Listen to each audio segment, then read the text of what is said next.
Mountbatten plan જે છે કે જેની અંદર નીચેનામાંથી શું ન થયું હતું. મુસ્લિમો ઈચ્છે તો અલગ રાજ્ય બનાવી શકે, પણ એક અલગ બંધારણીય સભાની પણ રચના કરવી પડશે. સિંધ અને બલુચિસ્તાન જે છે કે જેમાં લોકમત દ્વારા નક્કી કરવામાં આવશે કે તેઓ પાકિસ્તાનમાં ભળવામાં માગે છે કે નહીં. પંજાબ, બંગાળ અને આસામ ના વિભાજન માટે સીમા પંચની રચના કરવામાં આવેલી. રજવાડાઓ જે છે કે જેમને તેમની વિવેક બુદ્ધિથી ભારત અથવા તો પાકિસ્તાનમાં જોડાવા માટે સ્વતંત્ર હતા. પંજાબ, બંગાળ અને આસામનો સિલહટ પ્રદેશ જે છે કે જેમાં વિચારજો ફસાણા છે. જો આન્સર નું બટન દબાવીશ ને એટલે ઉપાધિ થશે.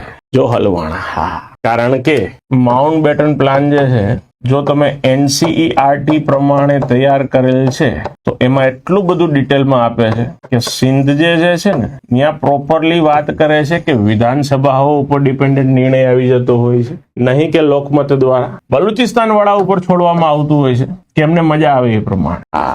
NCERT છે તો સાહેબ આ તકલીફ પડશે. 1.25 આ તો જીવતો લાખનો, મરે તો 1.25 લાખનો, તો 100% વાત છે. ડન છે. એકદમ ડિટેલમાં જો NCERT વાંચી છે તો આ ખબર પડે છે, બાકી સેટ થતું નથી.